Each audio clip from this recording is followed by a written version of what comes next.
It is somewhat ironic that Parshat Vayechi, connected to the word Chaim, is primarily concerned with death. The tail end of Perek 47, we have Yaakov administering an oath to his son Yosef that upon his death his body would be transported out of Egypt and buried in Ma'arat HaMachpelah.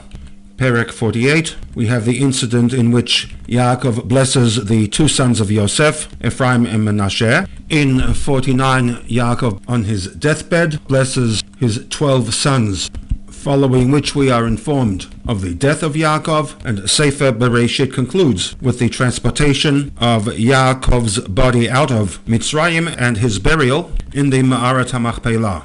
One final incident is recorded in Parshat Vayechi, and that relates to the death of Yosef. So a parsha titled Vayechi and connected to Chaim is concerned primarily with preparations for and death of both Yaakov and Yosef. Perek 49 can be subdivided into 4 subsections, 2 of which are single pasukim. A careful reading of Pasuk Aleph leads us to conclude that Yaakov assembled his sons intending to inform them of the events that related to a period known as the Achrit Hayamim.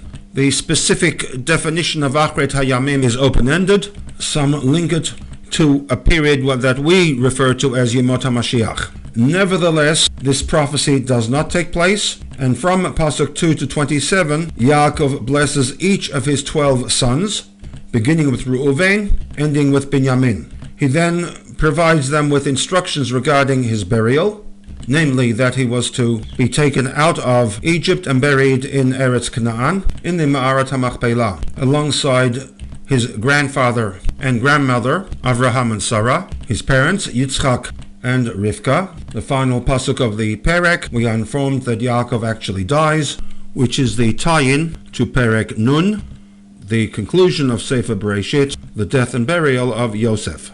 In the Sikha, we shall be passing a critical eye over the opening 2 pasukim, the position that most, if not all, the Mefarshim have. That Pasuk 1 is not directly linked to Pasuk 2. It is not the opening to Yaakov's blessing of his 12 sons, and that Pasuk 1 reflects plan A, but due to circumstances at the time, Yaakov moved into plan B, as recorded from Pasuk 2 onwards.